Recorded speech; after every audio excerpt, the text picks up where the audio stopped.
Bienvenue à ce deuxième balado de lancement du second numéro de la revue Communitas du département des sciences juridiques de l'UQAM. Les normativités en matière de santé et de sécurité du travail, les coulisses de la réflexion, est le thème que nous abordons dans le cadre d'une série de 2 balados qui ont pour objet de vous présenter les intérêts, les défis rédactionnels ou réflexifs et les messages que les autrices et auteurs du numéro ont souhaité vous communiquer. Les autrices invitées pour ce second balado sont celles dont les articles ont été regroupés au sein de la deuxième thématique du numéro, portant sur les conflits normatifs en matière de prévention et ou de réparation des lésions professionnelles. Ces autrices sont Maxine Wysocki-Charlebois, doctorante en droit à l'Université d'Ottawa, Rachel Cox, professeure au département des sciences juridiques de l'UQAM, et enfin Louise Vandlag, professeure au département de sociologie de l'UQAM. Ce balado est le résultat d'un partenariat entre la faculté de sciences politiques et de droit de l'UQAM et son département des sciences juridiques, ainsi que la chaire de recherche éminente en droit de la santé et sécurité du travail de l'Université d'Ottawa. Quel a été votre intérêt de participer à ce numéro de Communitas? Je suis quand même une jeune chercheuse, si on veut, entre guillemets, pour faire du balado. Puis quand j'ai commencé à m'intéresser aux enjeux qui touchaient la santé et la sécurité du travail, je me suis rendu compte qu'on était quand même une petite poignée de juristes à s'occuper, à s'intéresser plutôt de ces enjeux-là. Puis que pour bien des juristes et même des travaillistes, c'est un petit peu obscur, la santé et la sécurité du travail. Et donc, je trouvais que c'était vraiment une belle opportunité de me retrouver avec donc des pairs qui auraient qui sans doute beaucoup plus d'expérience que moi puis qui allaient s'intéresser à ces enjeux-là ensemble. Donc, c'est ça qui m'a motivée à participer à ce numéro. Eh bien, récemment, j'ai été impliquée dans un projet de recherche partenarial avec le service aux collectivités de l'UQAM et 3 groupes de femmes de la Côte-Nord sur l'obligation de l'employeur en matière de violence conjugale. Or, toute la question des milieux de travail à la violence conjugale, l'obligation de prévention de l'employeur et de protection d'une victime de violence conjugale sur les milieux de travail, autour des milieux de travail, ça nous amène à définir, en fait, à redéfinir le champ d'application de la loi sur la santé et la sécurité du travail et d'interroger le fondement de l'obligation de prévention de l'employeur. Or, j'ai trouvé avec un numéro thématique sur les normativités en santé et sécurité du travail, une telle interrogation avec une perspective de genre avait tout naturellement sa place dans le numéro. Je vous dirais que l'intérêt était triple. D'abord et avant tout parce que j'ai l'occasion depuis quelques années de participer à des publications de juristes et c'est toujours un événement que je trouve tout à fait intéressant parce que notamment dans le domaine des pesticides actuellement, c'est sans doute les interventions qui sont les plus signifiantes et qui ont le plus d'impact. Autrement dit, quand les pouvoirs publics ne font plus leur travail, il reste le droit. Encore faut-il que le droit s'en occupe et s'en occupe de façon intéressante et idéalement dans une approche interdisciplinaire avec des chercheurs indépendants, critiques de la façon dont les choses sont faites. Or, c'est exactement ce qui est en train de se passer dans le domaine des pesticides actuellement. Il y a une mobilisation, notamment en Europe, mais aussi dans le monde. Je fais partie, par exemple, de Justice Pesticides. Il y a au-delà de 400 dossiers juridiques actuellement sur le site de Justice Pesticides qui implique plus de 350 avocats. Et donc, c'est extrêmement intéressant de voir la créativité dans ce domaine-là. Il y a des juristes partout dans le monde qui s'intéressent à ces dossiers. Il y a une créativité extraordinaire. Il y a plusieurs angles d'approche possibles. Il serait bien d'avoir un véritable débat au Québec, interdisciplinaire, avec des juristes sur ces enjeux-là. En outre, et ce n'est pas secondaire, en outre, il y a Mia Sarrazin qui signe l'article avec Lise Parent et avec Marie-Hélène Bacon. Donc, Mia, qui est une étudiante à la maîtrise, qui termine maintenant, a fait ses stages et son essai sur la reconnaissance des maladies professionnelles. Et au départ, on était tout à fait étonnés de voir à quel point il y avait des avancées en France comparativement au Québec, et donc on voulait s'en inspirer. Donc, le point de départ initial, c'était un peu ça, c'était de dire, bon, ben, écoutez, c'est intéressant, il faut aller plus loin. Sauf que les situations diffèrent tellement entre la France et le Québec que, bon, j'y étais rapidement très clair qu'on ne pouvait absolument pas faire une analyse comparée. On pouvait au mieux faire quelques éclairages et surtout constater à quel point les retards colossaux au Québec exigeaient d'aborder les questions tout à fait autrement. Troisième élément qui a fait que ça a été dans cette revue-là, je vous dirais que c'est à la fois parce que je fais partie depuis des années du Symbiose, comme Catherine Lippel, que j'ai le plus grand respect pour son travail.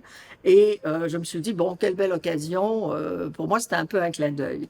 Et par ailleurs, en France, je collabore beaucoup avec Corinne Lepage, qui a un des plus gros bureaux d'avocats sur les enjeux environnementaux, qui a été, bon, qui est présidente d'honneur du CRIGEN, qui a été à l'initiative de justice pesticides. Et je considère que le travail qui est fait dans ce domaine-là mérite d'être beaucoup plus diffusé, connu, et qu'il faudrait élargir les débats sur ces questions-là. Parler des normativités en matière de santé-sécurité du travail a-t-il été un défi réflexif ou rédactionnel pour vous? Sur le plan rédactionnel, c'est le deuxième article que j'écrivais comme auteur seul. Donc, oui, c'est un défi parce que ben là, je me retrouvais un peu à pas pouvoir échanger des idées avec un co-auteur ou une co-autrice. Puis, donc là, c'est un petit peu plus solitaire comme démarche. Donc, ça a quand même été un bon défi. Sur le plan réflexif, disons que c'était des réflexions que j'avais déjà entamées avant même de voir l'appel de communication. En fait, quand j'ai commencé ma maîtrise en droit du travail, j'ai eu un séminaire avec Rachel Cox, donc il y a un article dans ce numéro. Et on avait eu un cours sur le financement du régime de santé et sécurité du travail. Donc, on avait passé 3 heures là-dessus et ça m'avait vraiment comme ouvert les yeux sur quelque chose que je connaissais pas. Je pense que c'est par déformation professionnelle que je m'étais beaucoup intéressée aux travailleurs. Donc, j'avais déjà été procureur pour des travailleurs et des travailleuses. Donc, ma lunette était toujours centrée sur c'est quoi les enjeux qui les concernent, comment est-ce qu'ils passent au travers d'un processus d'indemnisation. C'était ça mon sujet pour mon mémoire. Mais je m'étais rarement intéressée aux employeurs.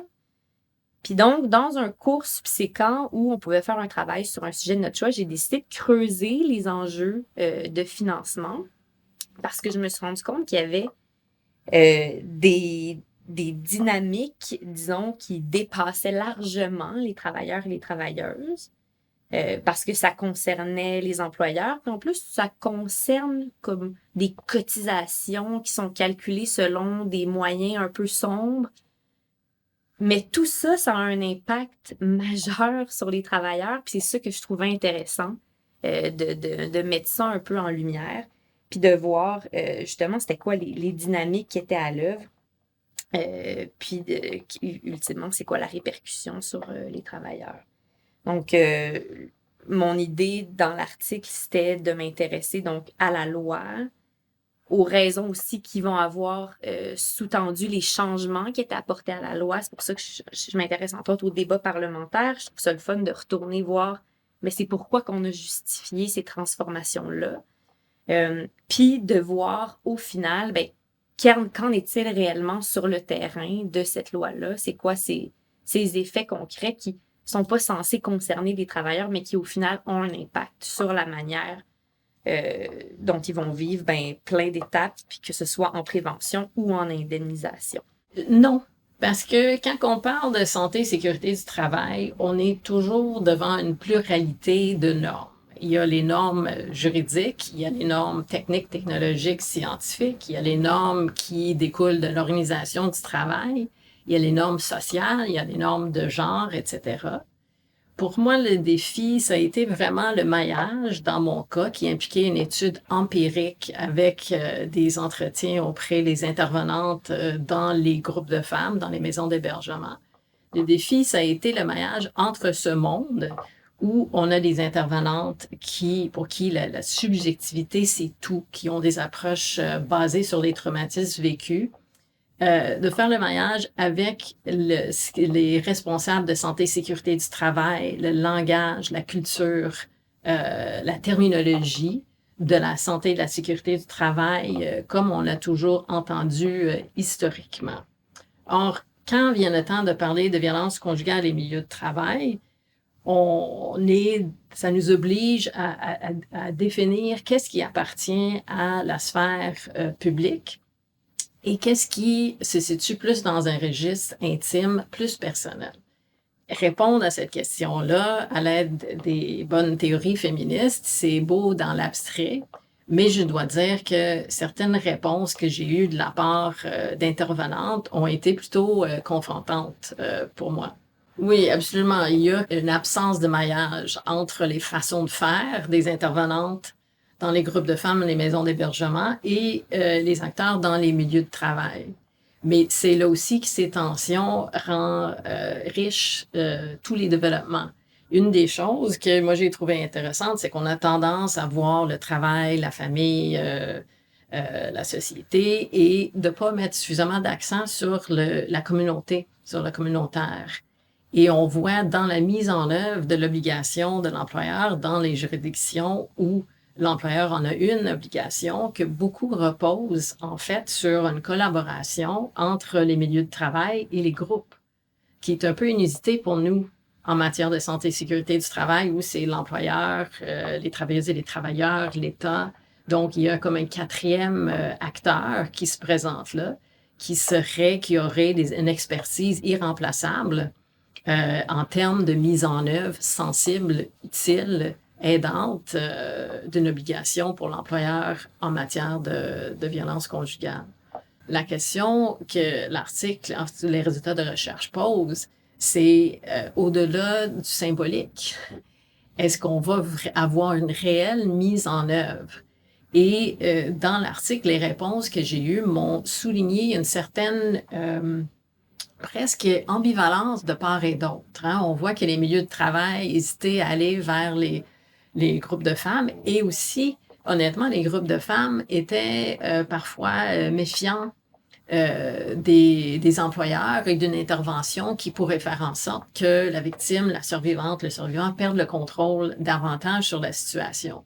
Donc, un grand potentiel, mais comme toujours, le défi reste dans la mise en œuvre, donc dans les détails de cette application-là qui viennent remettre en question qui sont les acteurs habituels en santé et sécurité du travail, puis aussi, plus fondamentalement, la place de la subjectivité.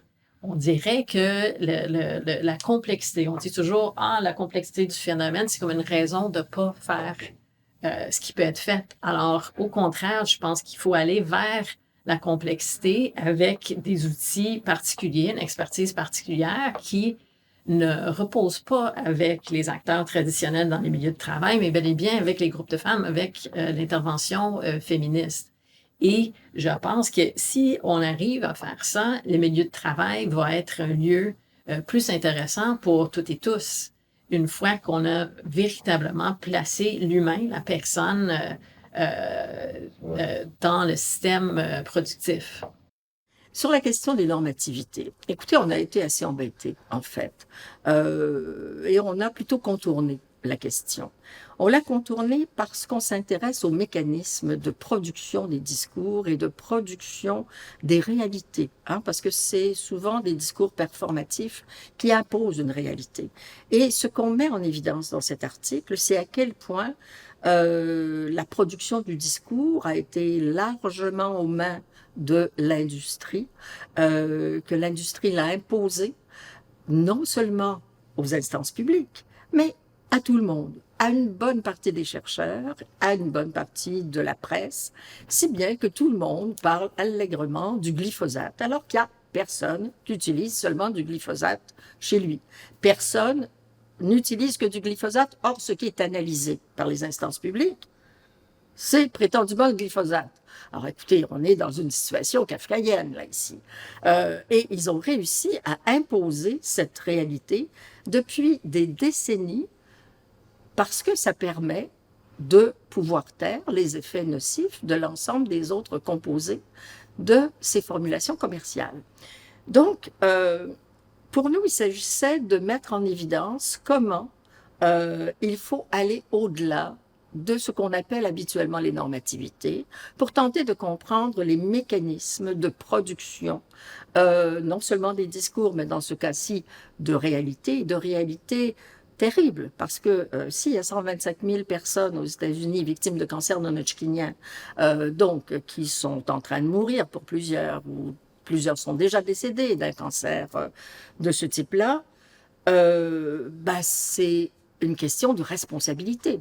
Hein? Et donc, il nous semblait fondamental de questionner la responsabilité à la fois des entreprises, à la fois des instances publiques, à la fois des instances de santé qui ont laissé passer aussi très largement ces questions-là depuis tant d'années. Mais on a laissé au niveau du droit aussi, mais au niveau des pouvoirs publics de façon plus large, un niveau de concentration économique dans ce domaine absolument inégalé. Il y a 3 ou 4 firmes qui contrôlent au-delà de 60% des semences du monde, qui contrôlent l'essentiel de la machinerie, qui contrôlent les 3/4 de la recherche et développement. Je veux dire, les humains n'ont jamais laissé un secteur aussi stratégique, aussi fondamental aux mains de quelques firmes. Et là, ce qui est en train de se passer, et ça fait partie de d'autres projets de recherche qu'on est en train de mener actuellement, c'est que ce sont les géants des GAFAM, Google, Amazon et autres consorts, qui commencent une guerre massive avec les géants de l'agrochimie et les géants de la machinerie agricole sur le mode, c'est une très bonne idée de réduire le nombre de pesticides et de réduire leur impact. Oui, c'est vrai que c'est pas bien les pesticides. Nous, on va vous trouver des solutions. Écoutez, cette mainmise qui est en train de se faire sur l'ensemble des systèmes alimentaires du monde, c'est absolument redoutable. Et là aussi, ça faisait partie des motivations sous-jacentes à notre envie de communiquer ces questions. Que retirez-vous de cette expérience d'écriture? C'était, j'ai surtout hâte de voir le résultat final. On dirait que je trouve ça excitant de voir donc comme un numéro spécial juste sur ces enjeux-là. J'ai trouvé ça, c'est quand même spécial qu'on n'a jamais publié dans des revues évaluées par les pairs de recevoir, donc, premièrement, une nouvelle, oui, votre article est retenu avec correction, puis là, on a 2 versions d'évaluation, puis je trouve c'est un exercice très particulier, mais c'est vraiment des corrections que j'ai prises au sérieux dans l'optique où je pense que c'est peut-être par une déformation de, tu sais, je suis pas habituée d'écrire ce genre d'article-là, vraiment. Puis pour moi, c'était comme, oui, des fois, il faut que j'affirme certains trucs avec un petit peu plus de force. Tu sais, je peux le dire, là, ce que je pense, parce que tout mon texte le dit, mais je suis prête à faire ces conclusions fermes-là. Mais bref, c'est donc ce que j'ai appris un petit peu à faire dans ce numéro. L'expérience d'écriture, je dois dire, a été enrichie pour moi à la toute fin avec l'arrivée de ma co-autrice Mélanie Aderer, qui est candidate à la maîtrise en travail social à l'UQAM. Or, à l'intérieur de mon questionnement comme préventionniste, elle m'a amenée à questionner au sein même de mon questionnement en apportant des subtilités, des nuances, des questions sur l'utilisation même des mots violence conjugale par rapport à la violence familiale, à la violence interpersonnelle, à la violence entre partenaires intimes. Or, j'ai appris, et ça a rendu l'expérience d'écriture beaucoup plus agréable. Donc, pour parler des normativités en santé et sécurité du travail, l'interdisciplinarité est vraiment de mise. Je vous dirais que comme toujours, ça fait écoutez, 25 ans que je travaille en interdisciplinarité et en intersectorialité. J'ai une formation triple en sciences politiques, économie politique, sociologie du travail, sociologie. Je travaille surtout sur des questions de santé et de santé environnementale. Je travaille depuis 20 ans sur les enjeux de santé, mais j'ai travaillé beaucoup sur les questions de technosciences. Donc, en passant par les nanotechnologies, le génie génétique, etc. Donc, un prisme relativement large. Et je vous dirais qu'à chaque fois, c'est extrêmement compliqué de réussir à pouvoir traverser les barrières disciplinaires. Parce qu'on se rend bien compte que les réflexes, par exemple des évaluateurs, c'est des réflexes liés à leur discipline. Ils voudraient qu'on mette le texte dans le cadrage qu'ils ont de la problématique. Ce qui nous oblige à faire des contorsions infinies, à recommencer des passages, mais néanmoins, il y a un défi absolument extraordinaire par rapport à tous les enjeux qui sont couverts dans une approche interdisciplinaire ou intersectorielle dans des revues disciplinaires. C'est encore beaucoup plus compliqué, beaucoup plus difficile. Donc, voilà ce que je retiens, entre autres. Disons qu'on a passé beaucoup de très, très longues soirées, petit matin, etc., avec mes collègues, parce que travailler des textes à 4, c'est un peu compliqué. Et c'est vrai qu'on abordait des questions qui relevaient d'angles d'analyse, de perspectives différentes. Et donc, ça implique des textes qui sont des textes composites, en quelque sorte. Ce qui n'est pas l'habitude avec le 1, 2, 3, A, B, C. Mais pour moi, c'est l'intelligence des choses qui doit passer par là. Quel message souhaitez-vous faire passer par le biais de votre article? Mon but avec l'article, c'était de réfléchir aux lois qui ont été mises en place, à ce qu'elles disent, puis à mettre ça en dialogue avec comment est-ce que l'application de cette loi-là se fait, c'est quoi sa mise en œuvre, c'est quoi ses effets. Je pense que dans un contexte de réforme, bon là on est le 9 septembre, donc on ne sait pas vraiment qu'est-ce qui va arriver avec cette réforme-là. Donc d'où la pertinence de ce numéro-là, puis des réflexions, j'imagine, qui vont être aussi amenées par les autres auteurs et autrices. Mais c'est de se dire, moi, en ce moment, j'ai l'impression qu'on manque le bateau en termes de possibilité d'une réforme qui viendrait vraiment faire en sorte qu'on aura un régime qui est en adéquation avec sa mission, qui est de protéger les travailleurs et les travailleuses. Puis on manque le bateau. Donc, mon but, c'était un petit peu d'amener ça aussi dans les réflexions, dans le sens où des fois, c'est bien changer un article dans la loi, mais il faut penser globalement aussi. Puis c'est ça, les enjeux de financement, pour moi, c'est ça qui soulève. Puis c'est aussi de dire, la loi, quand on l'adopte, c'est pas désincarner, non seulement des personnes qui l'adoptent, mais aussi du contexte politique. Puis avec le régime de financement, ce qu'on voit, c'est qu'on a délaissé un petit peu un côté d'état de providence, si on veut, pour une régulation vraiment par les lois du marché, au final. Puis c'est ça que je trouve qui est dommage. Et donc, grosso modo, c'était le message que je voulais envoyer, de réfléchir peut-être plus globalement à nos systèmes pour s'assurer que les personnes qui doivent être protégées le sont réellement. Chaque personne, évidemment, doit avoir le droit de se sentir en sécurité à son travail, à l'abri de la violence de la part de son conjoint ou de son ex-conjoint. Ça va de soi. Mais plus largement, je pense pour moi, l'étude en question sur la violence conjugale et les milieux de travail, ça a été une leçon dans le sens que quand on prend en compte le genre, face à la santé et la sécurité du travail, ça nous amène à interroger ses limites. Qu'est-ce le travail? Qu'est-ce la santé et la sécurité au travail? Et donc, il y a un certain nombre d'enjeux, comme par exemple la conciliation travail-famille, le voyagement, on pourrait dire aussi, la violence conjugale. Ce sont des enjeux où, sur le plan intuitif, on sait que ça nous affecte au travail comme en dehors. Mais historiquement, ça n'a pas été considéré comme relevant de la santé et sécurité du travail.